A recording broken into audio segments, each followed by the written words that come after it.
Welcome back. My name is Parsa. I'm a medical student with nearly a decade of experience investing in stocks and real estate. And I've recently made this YouTube channel, which is so far focused mostly on healthcare stocks like Novo Nordisk, Hims, and Transmedics. But quite a few of you asked me what my investment philosophy is and what my portfolio looks like. Now, I thought this video would be a good introduction to the channel, as well as a bit of background on myself, what my current holdings are. Before we begin, the holding sizes I'll be discussing in Canadian dollars, but the actual prices and cost basis for the stock will be in USD. It's just a bit more straightforward. So what I actually look for are companies that are priced at a multiple that's better than SCHG, the ETF I'd be investing in otherwise, growing faster than it, and with a stronger moat or strategic positioning than the average company in the SCHG ETF. Now, in terms of SCHG, it's a large cap growth ETF. I like the positions it holds. It has a low expense ratio, has in the past few years outperformed the S&P 500. That has been significantly driven by the tech bull run we've had, but still, when we look at the PE, it's at a multiple of around 38 on average for the ETF. I think the revenue CAGR is around 10 to 12%, so it is a faster growing ETF. That multiple is fair for it. So those are kind of the benchmarks we're going to be looking to compare our stocks to. If you look over at my portfolio, I know PE is not the best metric for every company. There are other KPIs I look into. In terms of price earnings, just purely face value, most of my holdings are kind of under that. I don't hold Tesla anymore. But most of my holdings are under that. Price to free cash flow around that, with some notable exceptions. And all the revenue CAGRs, exception of ENPH, I'll get into that in a second, are above that or around that mark. In terms of strategic positioning, I don't think anyone can argue better strategic positioning from Amazon. Uber, I think you can argue is some competition, but I think they're still the main player in the game, and I don't mind their positioning. I can go into that in more detail later. Adobe, I just doubled the position. I think it's very oversold. I'll get into that a bit later. Anyways, this is the chart we kind of have. Now, in terms of Amazon, my biggest holding, I'm extremely bullish on Amazon because it doesn't come down to just the thesis we can produce today. I think I might sound like a Tesla investor when I'm saying this, but there are so many things going on behind the scenes. There are so many things they're working on. My example for this is Amazon Pharmacy. I don't see that many people talking about it, but I think it has massive upside. And when we look at robotics, Amazon would be the largest purchaser of any robotics product other than any military outcomes. The reason why I say that is because their warehouses, if you can have workers be streamlined, that adds even more strength to their distribution network, adds even more operational efficiencies. And the fact that they're developing stuff in-house and they are a big player in this game, for me, is great because they can test it out, see if there's actual value add. And if they can show that there's value add in the Amazon warehouses, it's a much easier sell case to other warehouses, to other potential customers. If it's good enough for Amazon, that's extremely efficient, it's probably good enough for most other players. Now, in terms of Uber, I don't know. I've had some back and forth with friends about holding this position this large. They say I should. I'm probably going to sell a bit of this out at around 100. I did double my position on the drawdown that we had recently. I think that's at a really good price right now. This PE is flawed because of some tax write-offs and some one-off expenses, but the price of free cash flow around 20, growing around 20% revenue CAGR, just doesn't make sense. Yes, there is tangible encroachment from Waymo and other automated competitors.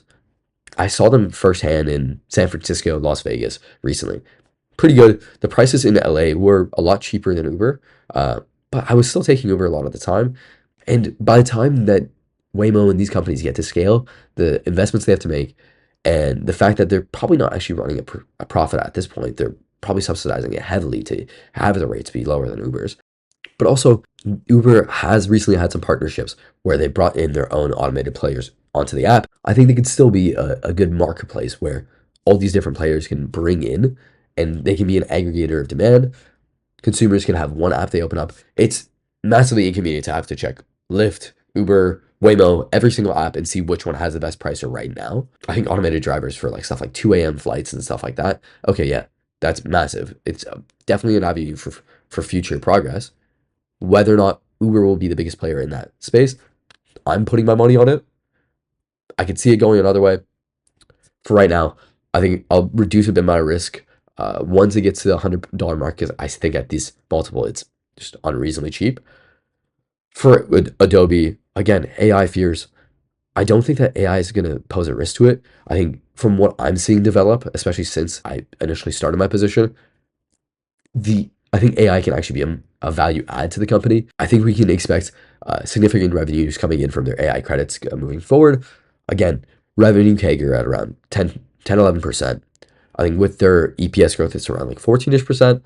The price of free cash flow, price earnings. With that multiple, it's just unreasonably cheap. I think that we could be seeing some multiple expansion, and even if we see the current multiple continuing, I think their growth is going to continue in the future. I'm not entirely against this percentage of returns. And that's why I doubled my position just on Friday alone. In terms of Meta, I like Meta Ray-Bans. I think that they're a strong company, good multiple, good growth, just pretty straightforward case for me for now. I think that their positioning for the augmented reality is pretty strong. I think that can be a massive market in the future. I like my holding for 2026, and I like it for the long run as well. Salesforce, this was another one of my companies that I bought into because I thought a sell-off was not entirely reasonable. I think they're a bit underpriced. They're okay. Again, not as cheap as an Adobe. I'm not going to be doubling up this position anytime soon, but I think it's a decent holding. And I'll be probably selling out if we see a significant rise in the price in the coming few months. Alphabet, I bought this company when it was underpriced last year, and I just don't see myself selling it. Google is such a well-positioned company. I'm happy with the size of 5% in my portfolio. I think in the long run, massive company. It's not as cheap as the other companies that I have in my portfolio. It's kind of like an Amazon to me. Um, yeah, it's a good company. 11% growth. I like it. SCHG, this is a secondary cash position. Yeah, I trimmed a bit of this to buy into that Adobe position as well. The other money for that Adobe position came from S&P Global. That's a good company. Their multiple is pretty good. Their moat is massive. Strong revenue growth. Very consistent revenue growth. I bought this in October. I've had this position quite a few times. I've done quite a few swing trades in the stock. But it was up 12% in a couple months. I was pretty happy with the returns. Trimmed the position a little bit to double down on Adobe, which I think can have massive upside this year. Novo Nordisk, which you guys know of, I bought on January 2nd, up 20% year to date. I'm so far with how their launch is going, I have my price target around $100. Even if we get to $100 per share, I don't think I would sell until we get some actual tangible data on how their earnings are going, how much market share they've taken, and a little bit more insight about what a fair multiple would actually be for this company. Right now, dirt cheap. This revenue CAGR is misleading. They're not projecting that into the future. I think they can still have revenue growth that's quite sizable. We'll have to wait and see. ASML, I did trim some of this position down recently. It's up 100%. I mean, you shouldn't be trimming your winners, but does it exactly fit my ideal company? Mostly, but I do think that the recent run-up, like I'll hold this position, but the recent run-up, I've wanted to take a little bit of profits. This is pretty much the house's money now. I'll hold on to it for the long run, but yeah, I don't think I'd be adding into this position anytime soon. And I'm fine with selling it when I have companies like Novo Nordisk and Adobe where I see massive upside. In terms of cash positions, these aren't entirely practical because they are spread out across quite a few brokerage accounts, so it's not really worth the commission you have to pay to make a trade with them. But they're there. I do expect around $140,000 of cash flows this year, almost entirely from a property that is set to close on October 1st. It's sold to a current tenant, and I can show you the spreadsheet. I've de-identified a little bit of the information for the sake of privacy, but I bought this property in 2020 at a reasonably cheap price, around, I think it was $55,000. Put around $5,000 into renovations. Me, a couple of my friends, and my dad went to renovate it. It's been collecting rent at around $1,500 to $2.1K over that period of time. There has been some vacant periods, not that sizable. Maintenance and other expenses have been minimal. Massive cash cow property. The cap rate on this was insane. Extremely happy with the investment. I've definitely pulled out more in just rent than I paid up for this property as a whole already. I have recently moved from medical school though, and so it's not really realistic for me to manage this property anymore. I was already 7 hours away from it in the first place, and now it's just not within the realm of possibility that I can manage it. I sold it at a price that I thought was very fair. We sold it with a 1-year timeline for the tenant to sort out some personal matters, pay rent in the meantime, pay a $700 credit towards a deposit each month. They paid a couple thousand up front, and they have the option to purchase this property anytime before October 1st. As of right now, I think that the majority of this cash will come in at that end of September mark. But yeah, extremely happy with this.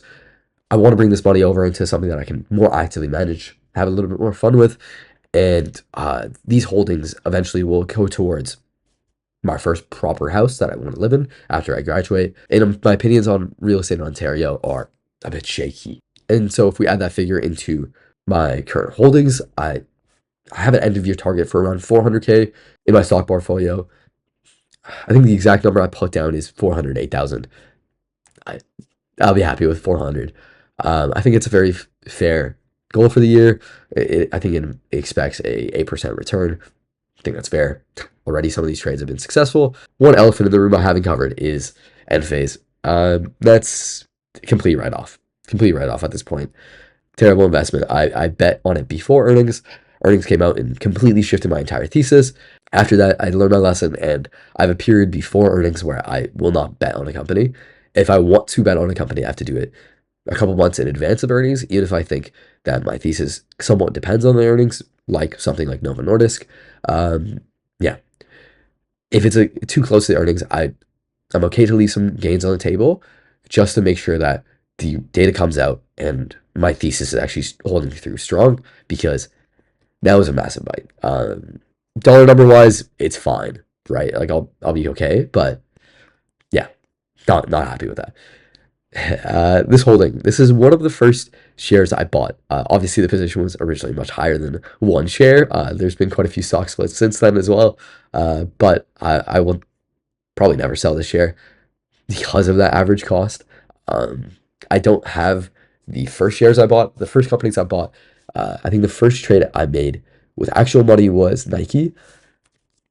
I bought it in 2018. My investing philosophy back then, and more or less still is to this day, kind of revolves around the idea that you want to have some sort of insight and some sort of knowledge on the actual field.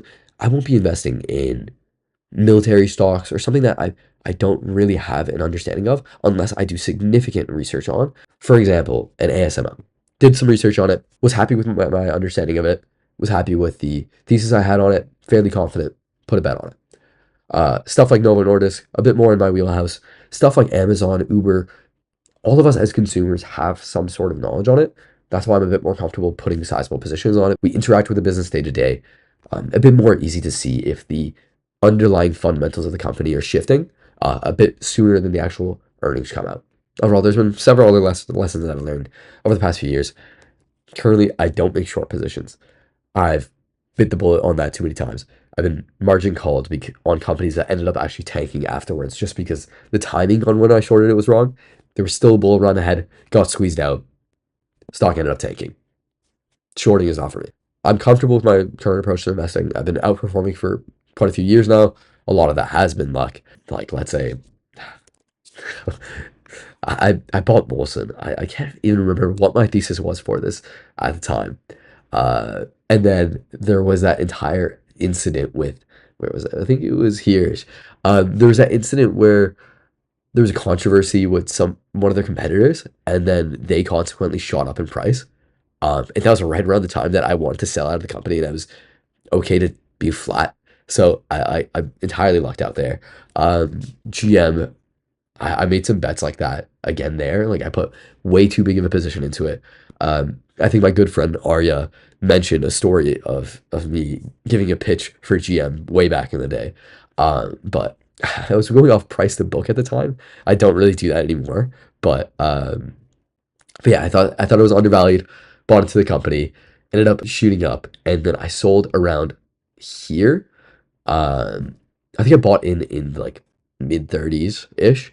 Sold at around 63. My actual price target was 65, but typically if I get close enough to an actual holdings target, if the dollar value isn't significant enough, I just won't take the risk. Overall, this is a bit of an overview of my portfolio, a bit of background on what I look for as an investor.